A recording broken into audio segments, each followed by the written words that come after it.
Hello guys, and welcome to this Ring of Honor review of Ring of Honor Nowhere to Run. This event took place on May 14th, 2005, and the reason I'm kind of going back and reviewing this is one, Ring of Honor is trying to expand, and this is a show, it's old school for them, but it's one of their best, and two, this is my first video on YouTube, so I kind of wanted to give everyone a feel of what they would be like. This is, again, feedback is great. Is this a good video? Is it a bad video? Whatever, just give me feedback. It's my first on YouTube. So this card is headlined by a steel cage match between CM Punk and Jimmy Rave. But the first match here was James Gibson versus BJ Whitmer.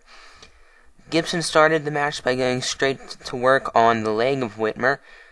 You know, Whitmer kind of forgot about the leg work later in the match, but that doesn't help the match, but it made sense for Gibson to go after the leg based on the size advantage that Whitmer had on him, even if that was forgotten.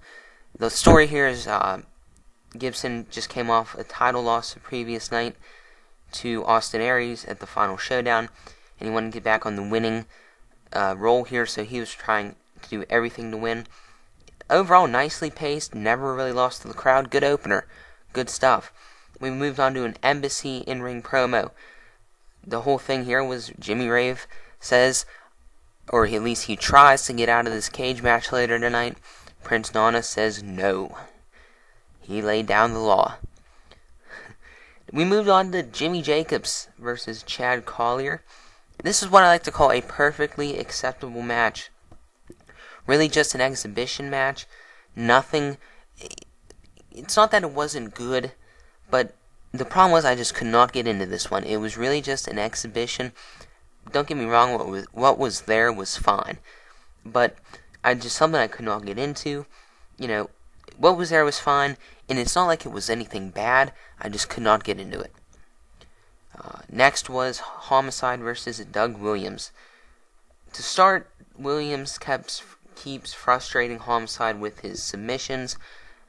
But the cool thing about this match was Homicide is more of a brawler, Williams is more of a technical wrestler, but both can adapt to each other's styles.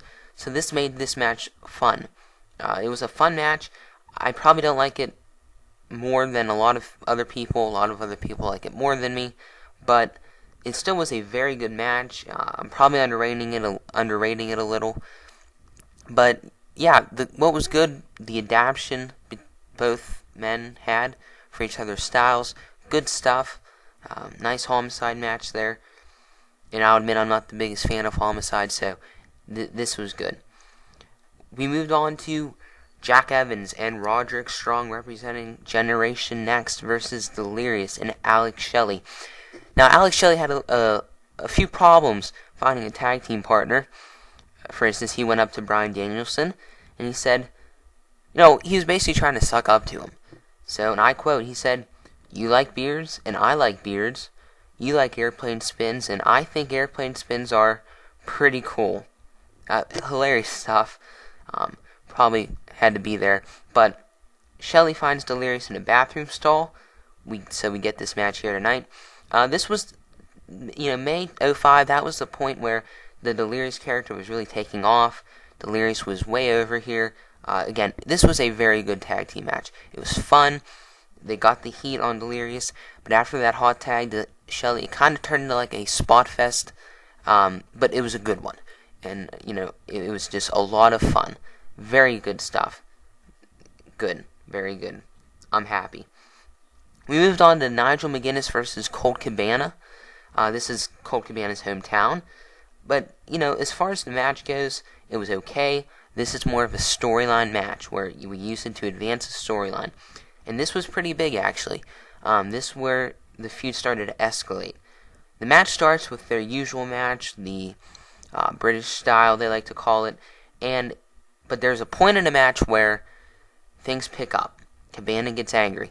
The match before, the last match they had at Manhattan Mayhem, Nigel kind of hit Colt with an unintentional low blow. Colt didn't know what to think about it. Here, Nigel's intentionally cheating. Things pick up between the two, and it's really interesting to see the match go from the mat wrestling to the brawling. Very storyline-driven match, but what was there was good. Match-wise, they've done better, but really, what was there? It was fun. It was entertaining. No complaints for a storyline-driven match. Fine stuff. Moved on to our Ring of Honor World Title match. Austin Aries defends against Bryan Danielson. Danielson is sporting the beard here, which we talked about earlier. And Aries kind of uses the beard. He's got Danielson in a headlock. Danielson tries to escape, but Austin Aries is able to hold onto the beard. Even it comes to a point where Prazak on commentary goes, well, maybe he should shave. The man's a genius. We got a very good match from the two, as we would expect from it. 2 knocks on this match. 1, Aries worked the arm of Danielson. Danielson kind of forgot it. I mean, Danielson's capable of tremendous selling. Did not do it here. And the finish was kind of boggled. Not really noticeable. Bryan Danielson had Aries in the airplane spin, which Aries tried to counter into a crucifix bomb. He didn't get his... It's not like it was totally botched, but it was sloppy. But again, that's nitpicking. What we got was a very good match. It wasn't their best match, but really, if you haven't seen an Austin Aries Bryan Danielson match, you should see one. Any one of their matches, when both of them step into the ring, it's usually going to be a very good match. They have had many matches in Ring of Honor. This wasn't the best. I don't know where I'd rank it, but again, very good world title match.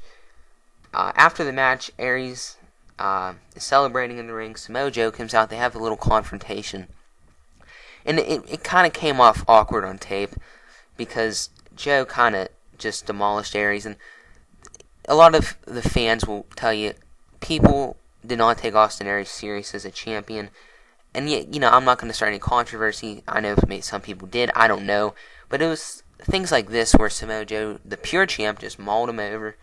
I can nitpick, but I'm not. It was fine. It wasn't, I don't know. I'm not going to harp on it. The main event comes. It's CM Punk versus Jimmy Rave steel cage match. Punk's in his hometown here. The whole premise behind this is Punk has Rave in a match where the embassy cannot interfere. And really, the booking behind this is really good. Jay Chung and Prince Nana were able to interfere, but never to a point where it cost the match for Punk, like it did many times before. This was a really good way to end the feud.